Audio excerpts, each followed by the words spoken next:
Hi, folks. I'm Mark Gregston of Parenting Today's Teens and Heartlight. Through all of our mediums, we've been asking people questions. And that question has been, hey, if you want to ask us a question, we've got plenty of time to sit back and give you some answers. And I'm in town for the next 5 months. Most of my speaking engagements and travel arrangements have stopped and been postponed to a later time. So I get to take advantage of saying, well, then what am I going to do all this time? And so I get to hang out with all the kids at Heartlight. Most of you know I live with 60 high school kids that come from all over the country and with another 40 staff. And so we live here at a place called Heartlight. So I'm always having to deal with kids. And if you're like us, like every other family in the world, you're finding that this whole coronavirus thing kind of threw a wrench in the works that changed the way that we engage. So most of the questions that people were asking had to do with everyday life. Well, it's not everyday life. This is unprecedented in what has happened, and so I want to speak to that. But one of the questions was this, and I'm going to read it here just to make sure that I get it, because it's a very important question. How do I get my teen to have motivation during this time? When there is no need to get up for school, sports, or work, and they want to stay in bed all day? How do I help my teen with their understanding of loss? They are losing the rest of the school year that included sports and prom and graduation. How do I help my teen understand that God is still listening? I get a lot of, well, if God cared for me, he would let me finish my senior year. It's so important to me. Or I've prayed for God to stop this virus, and it just seems to be getting worse. Those are probably pretty good questions, aren't they? Now, all my answers are kind of focused on teens because that's kind of my world of expertise. And the first thing that I jump to is that our kids are living in unprecedented time.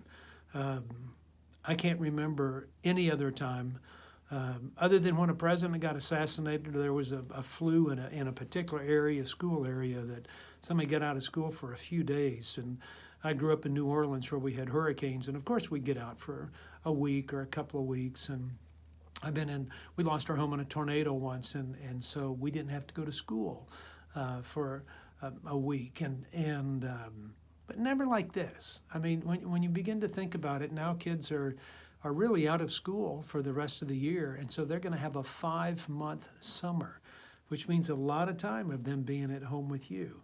And what I'm reminded of here is that the tendency is we always want to give our kids answers about everything. And the one thing when I say move from a teaching mode of those preteen years to a training mode, we've got to quit giving all the answers and start giving a lot more of the questions. So when a child says, well, why isn't God paying attention to me? Why would he have me miss my senior year? The answer may be, I don't know. I know he cares for you, but I just don't know. Well, I've prayed for this virus to stop, and it hasn't yet. I don't know. There's something about that I don't know, meaning that I'm not going to be giving all the answers, but the encouragement is that I've moved my child to start developing responsibility in their life and start searching for answers. That scripture that says, you will search for me and you will find me when you search for me with your whole heart. What we're wanting to do is to teach kids to search for themselves. It's kind of like this. Most parents are sitting at home going, I am running out of things to do. We've been going like this for 5 weeks, and I don't know what else there is. We've been together all the time. I'm hating my kids. I'm joking. We face challenges. We haven't seen things like this before. There's all the added responsibilities. I am so sick of cooking. It's unbelievable. But this is what's happening is all of the things that we would do to engage kids, we're now running out of those opportunities. And you know what? That's good. Because when we as parents quit trying to do everything for our kids, perhaps our kids will start to realize they need to start doing some things for themselves. Now, of course, if it's a preteen from 12 years and younger, that looks like one thing.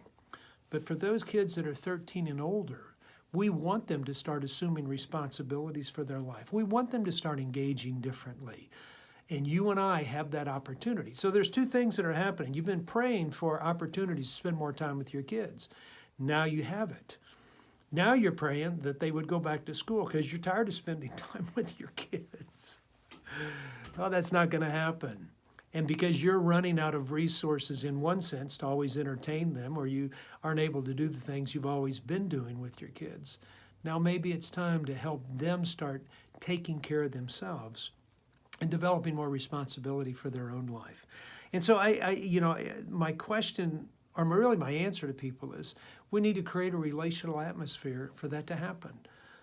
So that a child knows, as I start to ask more responsibility from them and have them take responsibility and control for their life, that it's done within a relational environment that affirms who they are and what they're doing, and still has a way of moving toward them to still remain a parent in their life and not just let them go and do whatever they want.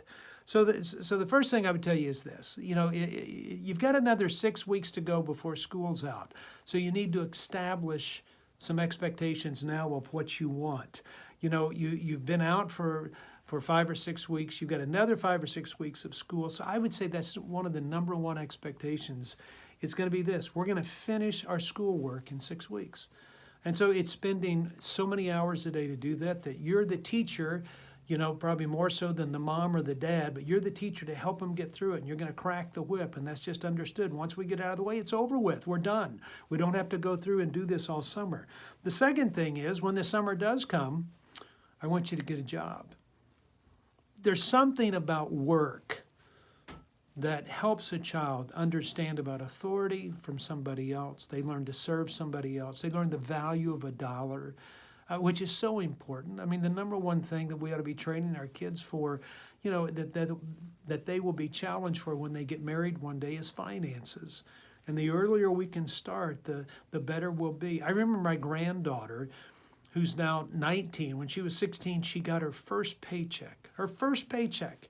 And she held the paycheck in her hand, and she looked at me and she goes, "Is this all I get? Is this all I get?" And I thought, what a beautiful lesson she's learning. And so get a job. And I wrote down some things that kids can do, even with all this stuff where we're separating and isolating but they could walk dogs, they can clean houses, wash windows, they could detail cars, organize closets, pet sitting, cleaning pools, growing flowers or planting flowers, mowing yards, painting houses. There's a lot of things that kids can do to earn money and work for somebody else during this time. And I think it's important to say, I want them to do these things and I want them to become responsible, but I'm also very conscious of what they've lost. I mean, those kids that are losing sports and graduation and prom, I can't tell you how traumatic that is. It's amazing to me that these kids will forever be marked by not having those things. So this is where I would encourage you parents to do this. Get together, put on your own prom. Whenever the time is right, have somewhat of a graduation or an opportunity to engage your child a little bit differently, to let them know that you understand that they have had a loss in their life. And you can't always solve that loss, but you can help celebrate who they are and the accomplishments that they've had. The third thing I would do is really encourage you to sit down with your kids and say, okay, what are we going to accomplish over the next few months? That's not corona. That's just a cough. Allergies in East Texas. What are you going to do physically, musically? What are they going to read? What type of shows are they going to watch and binge watch? What kind of plans are made? Are you going to do anything special? The fourth thing is, what are you going to do about your family time? Do you have that special time together where you can get together, but then other times where you can get apart from each other? I mean, I've been at home every night. I usually spend 200 nights on the road. I've been at home every night for the last 6 weeks. I want you to know I love my wife to death. We've been married 44 years. We've been together for 50 years. I'm running out of things to talk about. I mean, I've been making up stuff. I'm joking. But I'm just going, okay, you can only watch so much TV and cook so much food and do so much, and I'm realizing, okay, what are some things that we can do to engage differently? Maybe it's going on a camping trip. Maybe it is cooking together. Maybe it's letting them come up with a meal rather than you always coming up with a meal.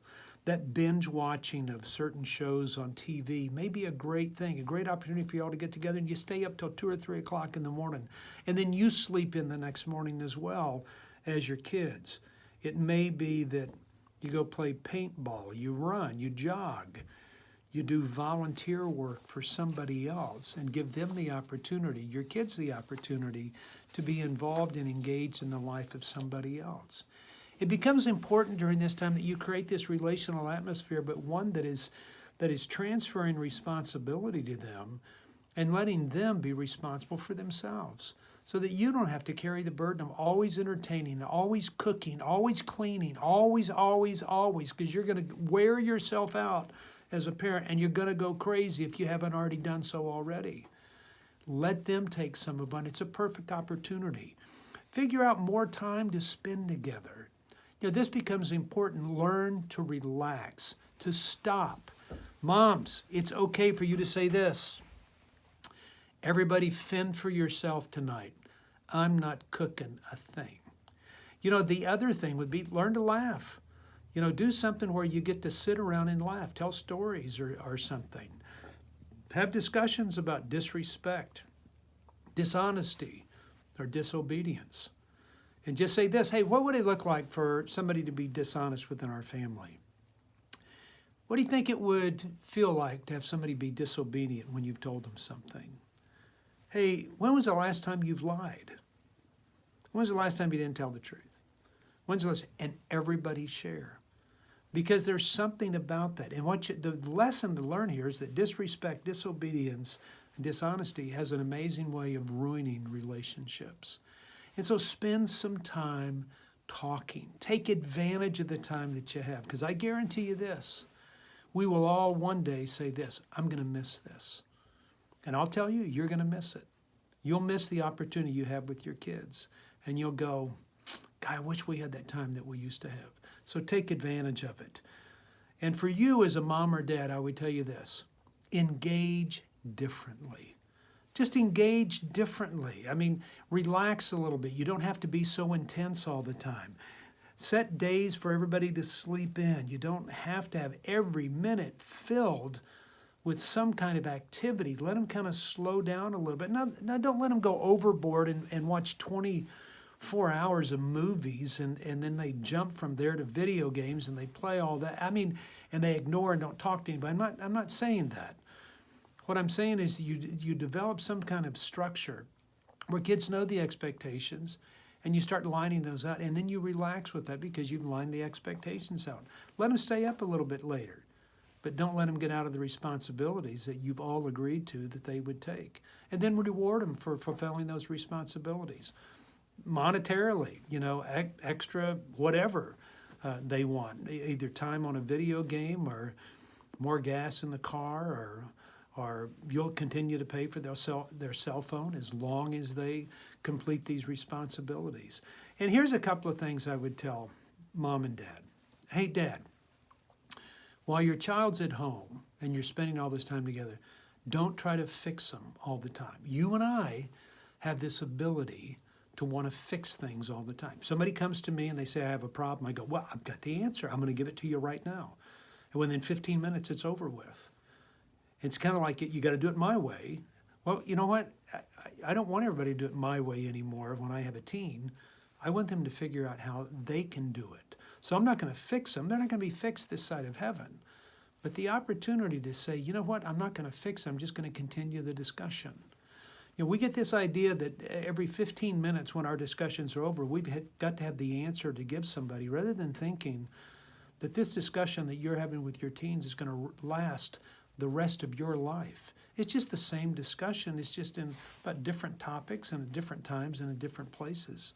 So carry on the discussion. Because I know this, I have so many young ladies tell me, my dad tries to spend all his time fixing me. So I feel like I'm broken all the time. And I hear young men saying, my dad just wants to fix me. That's it. He wants me to be perfect. And it pushes them away. Moms, quit talking so much. Just quit talking so much. Because this is what happens.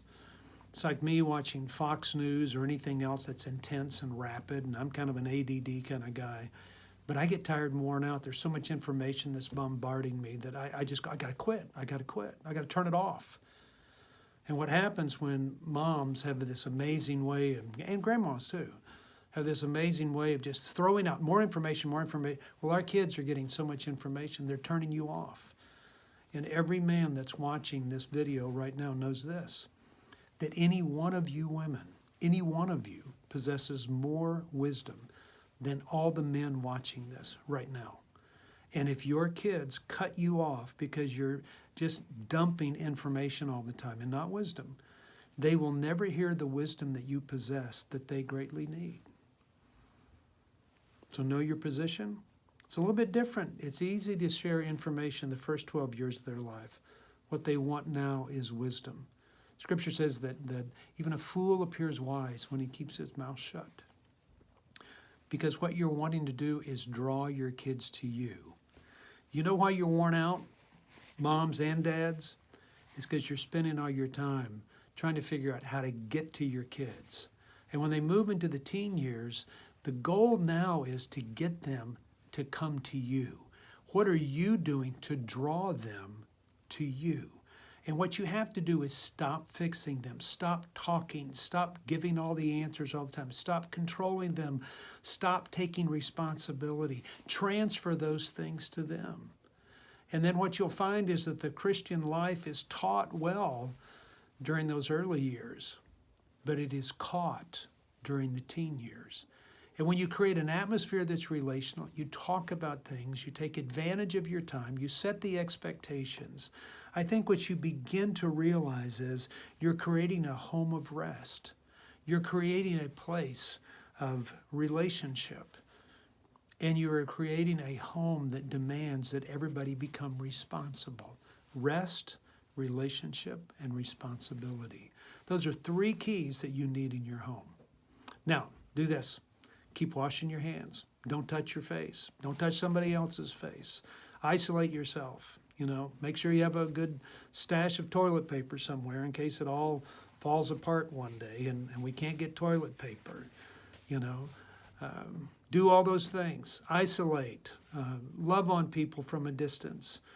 Zoom more. Spend more time communicating. Just as your kids are going to be spending a lot more time on their phone than they have been in the past. But take advantage of the time.